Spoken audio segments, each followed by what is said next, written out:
Meinung ungeschminkt. Opinion non déguisée, provenant aujourd'hui d'un article d'Anjan Librand, politicien de l'Union démocratique du centre UDC, publié dans la revue suisse Schweizer Zeit. Si quelqu'un parle de remplacement de la population, il est immédiatement accusé d'être un théoricien de conspiration.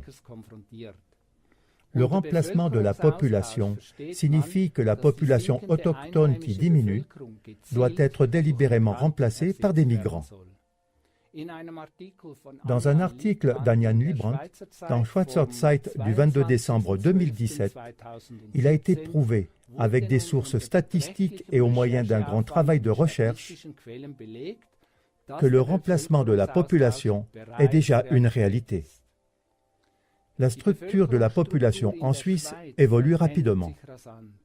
Anjan Librand montre également que l'immigration massive est bien accueillie et activement encouragée par des politiciens de l'UE et de soi-disant élites. Comme l'explique la TV dans son émission en langue allemande, la crise migratoire comme fait de conspiration. La crise des réfugiés a été planifiée il y a longtemps et tramée par des personnes spécifiques comme George Soros. Les races doivent être mélangées, les identités nationales dissoutes, les États-nations affaiblis et finalement même abolis. Ainsi, les extraits suivants de l'article original de Schweizer Zeit ne sont en aucun cas dirigés contre les étrangers en Suisse ou dans d'autres pays. Il s'agit plutôt de considérer, dans un contexte plus large, la migration générée en grande partie artificiellement et de comprendre les plans des stratèges mondiaux. Alors que le nombre de Suisses biologiques, sans origine étrangère, ne cesse de diminuer depuis des années, le nombre de personnes d'origine étrangère est en forte hausse. En 2016, le nombre d'habitants de 15 ans et plus, issus de l'immigration, a atteint un nouveau record de 2 600 000. Aujourd'hui, 37% des 7 millions d'adultes en Suisse ont des racines étrangères. La proportion de la population âgée de 14 ans et plus, sans origine migratoire, est passée de 70 à 63% entre 2003 et 2015. En fait, il y a probablement beaucoup plus de personnes ayant des racines étrangères.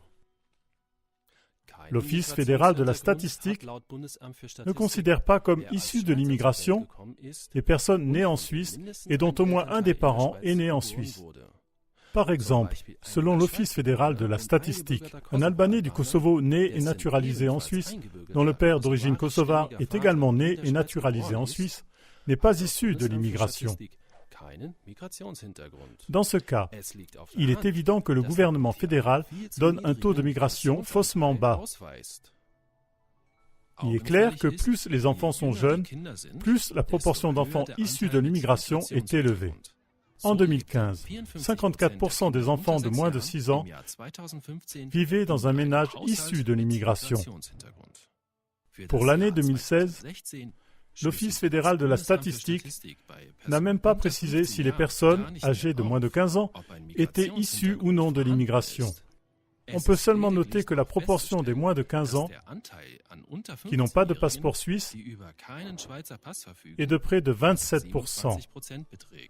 Un chiffre beaucoup plus élevé que pour les plus de 15 ans. L'Office fédéral de la statistique s'efforce-t-il de dissimuler le fait que la proportion de jeunes issus de l'immigration est supérieure à la moyenne? En outre, la majorité des personnes d'âge moyen sont également issues de l'immigration. C'est le cas des personnes de 33, 36 et 39 ans. Il ne faut pas oublier les naturalisations, dont le nombre a monté en flèche au cours des 25 dernières années. Pas moins de 775 000 étrangers ont été naturalisés pendant cette période. C'est plus que la population du canton de Vaud, qui a le troisième plus grand nombre d'habitants de tous les cantons suisses. La démographie, c'est-à-dire la science du développement de la population, aboutit inévitablement à la conclusion que la pression migratoire sur les pays industrialisés riches d'Europe se poursuivra.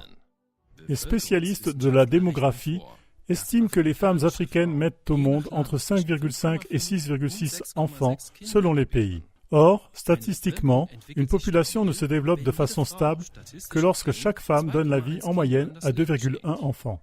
L'explosion démographique qui résulte de cette disparité est impossible à gérer pour la plupart des pays africains. L'Europe, par contre, se rapproche de la croissance zéro, car en moyenne, la femme européenne donne naissance à 1,4 enfants. Outre l'évolution démographique, l'immigration de masse est bien accueillie et activement encouragée par toutes sortes de think tanks, d'ONG, de passeurs, mais aussi par les politiciens de l'UE. L'idée de substituer des migrants à la population autochtone en baisse est une idée très répandue parmi les soi-disant élites. On ignore, semble-t-il, le fait que l'immigration en provenance des pays africains et arabes a été jusqu'à présent une grosse perte économique pour la Suisse et l'Europe et qu'une grande partie des migrants dépendent directement de l'assistance sociale, parce qu'ils n'appartiennent évidemment pas aux personnes qualifiées si désespérément recherchées par l'économie. Ou alors, est-ce intentionnel? Steckt etwa Absicht dahinter?